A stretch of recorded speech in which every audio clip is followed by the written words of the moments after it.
In today's video, I'm going to teach you how to add symbols and currency pairs in MetaTrader 5. This is a really useful skill if you're trading different markets and you don't see all the instruments you want on your screen. By the end of this video, you'll know exactly how to show the currency pairs and symbols you need so you can analyze and trade them easily. First, let's start with the Market Watch window. When you open MetaTrader 5, look toward the left side of your platform. You should see a panel that lists different instruments with their bid and ask prices. That panel is called Market Watch. If you don't see it, you can usually bring it up from the View menu at the top of the screen by selecting Market Watch, or by using the shortcut key combination your platform suggests. This window is the central place where you manage which symbols are visible.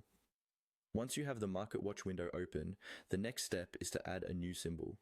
Inside Market Watch, right-click anywhere on the list of instruments. A context menu will appear, and from there, look for an option that says something like Symbols or Add Symbol, depending on your version or broker's setup. Click that option. This will open a separate window where you can browse all the available instruments your broker offers, not just the ones currently visible. Now you're ready to select a symbol.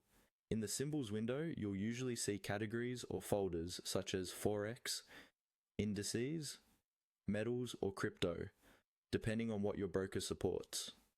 Click through the appropriate category for the type of market you want. For example, if you're adding a currency pair, look under the Forex or FX section. When you find the pair or symbol you want to add, click on it to highlight it. Then enable or show it, usually by clicking a button like Show, or by double-clicking the symbol name. Once it's activated, it will appear in your Market Watch list. After you've selected and enabled the symbols you need, you can close the Symbols window. Back in Market Watch, you should now see your newly added currency pair or instrument. From here, you can drag the symbol onto a chart to open a new chart window, or right-click the symbol to open a new order and start trading. That's all there is to it.